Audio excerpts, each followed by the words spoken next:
Welcome. This is Najma Minhas with Global Village Space. For the past 2 weeks, we've seen a lot of protests across Iran after the death of Mahsa Amini and over the mandatory wearing of the hijab for Iranian women.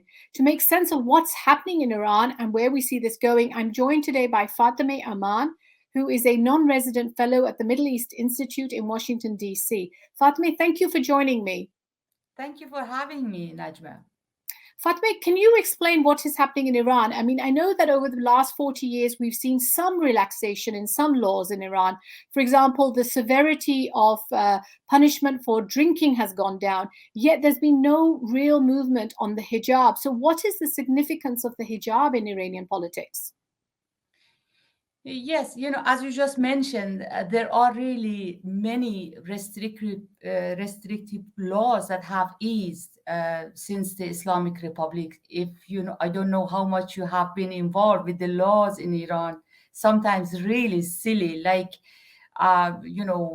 playing backgammon and chess was considered haram for sometimes. You wouldn't be able to openly play chess. These things have changed. Even so, eating some kind of fish was not permitted, but they eased it later, and all these things have eased. With hijab, the hijab, the mandatory hijab has basically changed, has eased compared to the early years of the revolution. But that is something that I believe will not get away, by the establishment. They have, stick to two very basic characteristics of the Islamic Republic, in my opinion. One is the mandatory hijab, and the other one was down with the US.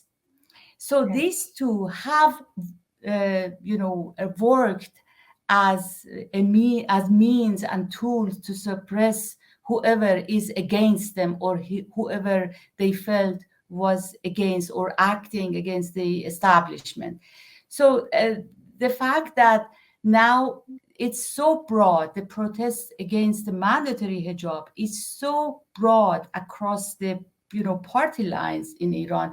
My hope was, before yesterday's Khamenei's talks, that we may come to that, my hope was that many grand ayatollahs would come out and ask the government to ease and to take away morality police. That is, if you don't know, that's some kind of police that would tell you that your hijab is not proper, that you should do this and that you should not put, nail polish on your, on things like that.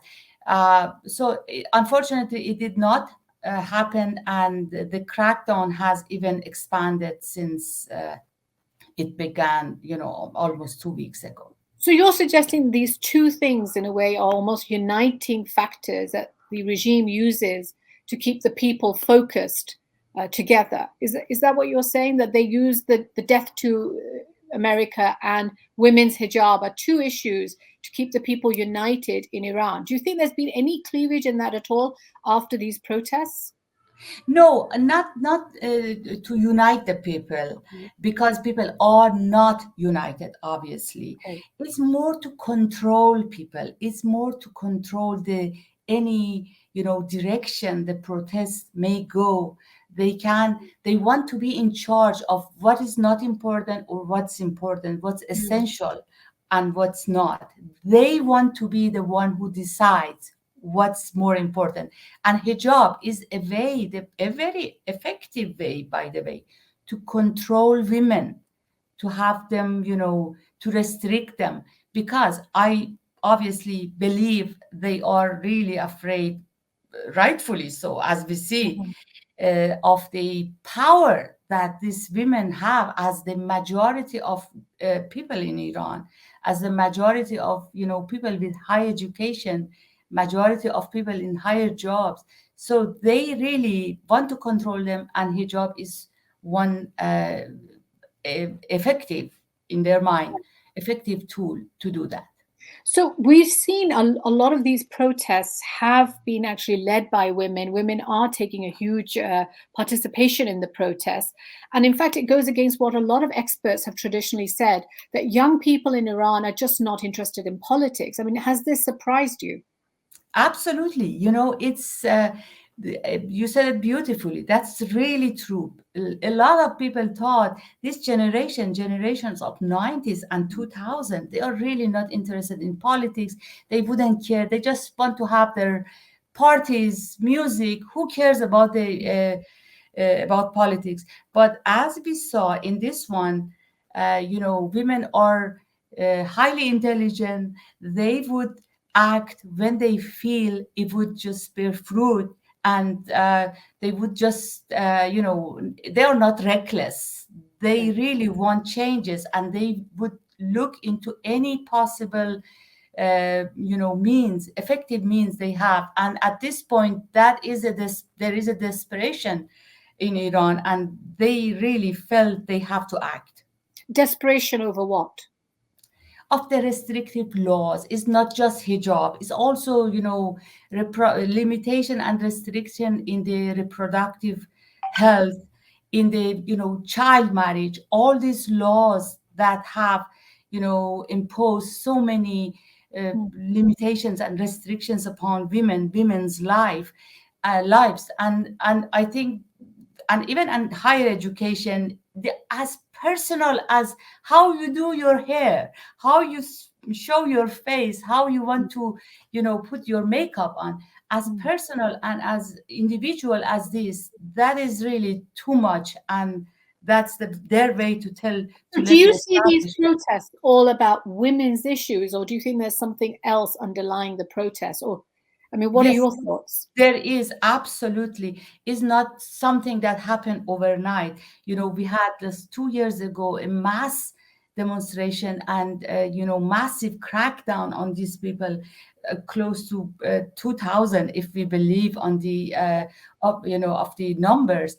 And before that, since the Green Movement, actually, they have cracked down and suppressed any kind of demonstrations and protests.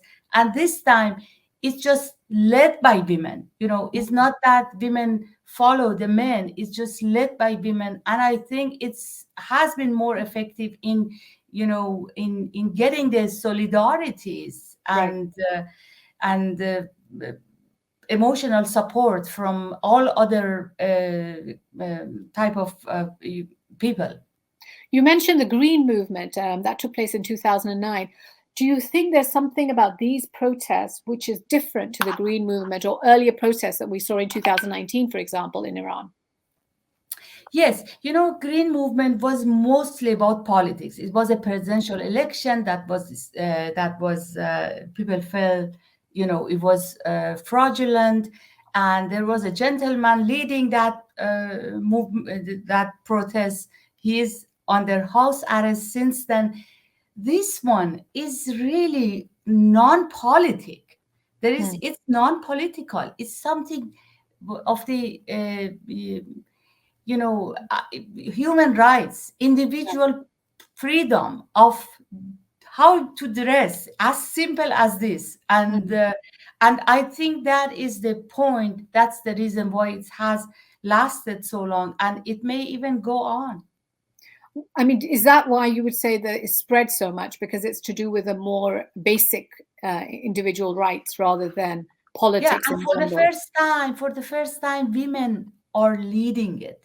It's Okay. not that, let me just tell you very quickly about what happened in the early years of the revolution. I think a year after the revolution, they put this mandatory hijab on women, and there was a mass protest back then Okay. by women mostly, and also men, less than women. Hmm. But everyone was against that, all political parties, all men, all, even leftists and seculars, were Hmm. trying to convince women that was not the right timing, that should not have been that should not be a priority. Back then it was, oh, you know what, just wait until the more important laws are ratified in the parliament, in the majlis. And then it came to Iran-Iraq war. Oh, the war is really more important. Let's defend the homeland. And every time women were told not to do this or that, this time they are leading it. So, Right. and they felt they decide when is the right timing Mm. to express themselves. So do you think this particular mass protest movement may actually achieve something which earlier movements haven't? You know what? I was hoping that the government and especially Ayatollah Khamenei Mm. would come out and would really take a more considered, a softer tone, basically. With Mm. what he said yesterday, Mm. made it a security issue and kind of encourage more crackdown. I My guess is that the this feeling will not go away. It's going to be really harder to suppress. Even if they manage to calm down things, it's coming out another time, and it will be more difficult every time to stop it. And that is what happened. It really depends how they will act in the remaining day. I can't imagine that things would come out to a Right. stop in coming days. But I was hoping that he or other, senior members of Mm. the government would come out and try to take side with women and Right. would, ask the security forces to just slow down and to calm down, not to act so brutally Right. But as against. you mentioned yourself, even yesterday's speech, Khomeini, you were mentioning that they've converted it into a security issue, and before long it will become a Western issue, no doubt. Do you Yes. think that will put a nail in the protest movements? Because that's the excuse that is always used to suppress protesters across the world.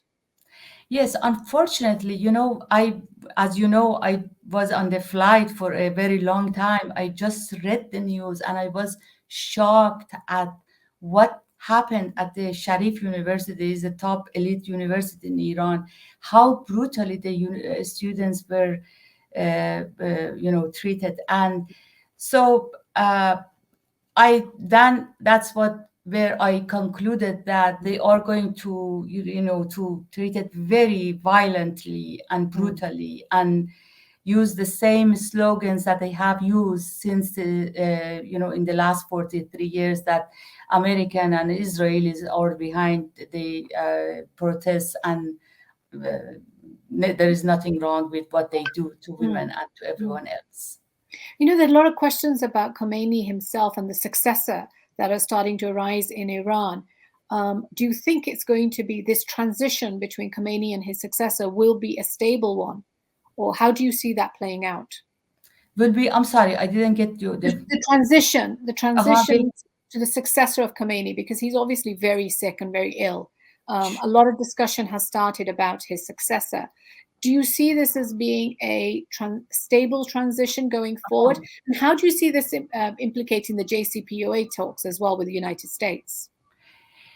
well, it depends when that moment happens. The moment of, when the supreme leader is gone and somebody else would resume the leadership. There Yeah. is talks of his son to be his successor, which, you know, uh, as apparent, everyone rejects. And the Guardian Council needs to assign a leader, a new leader. Mm. That's, as you know, it's more complicated in the process of assigning a new Right. supreme leader. But I think the, they are going to be very worried about the security. The moment is very critical to them. Okay. And with JCPOA, they have not decided. There are discussions is still going on. More sanctions now. German, as I see the German news, and European are calling for more sanctions upon the regime for the violent crackdown on protesters. So I think that would also make the JCPOA and discussions around it more complicated and really you have to wait. You have to wait and see. Fatemeh, thank you so much for your time today. Thank you very much for having me, Najma.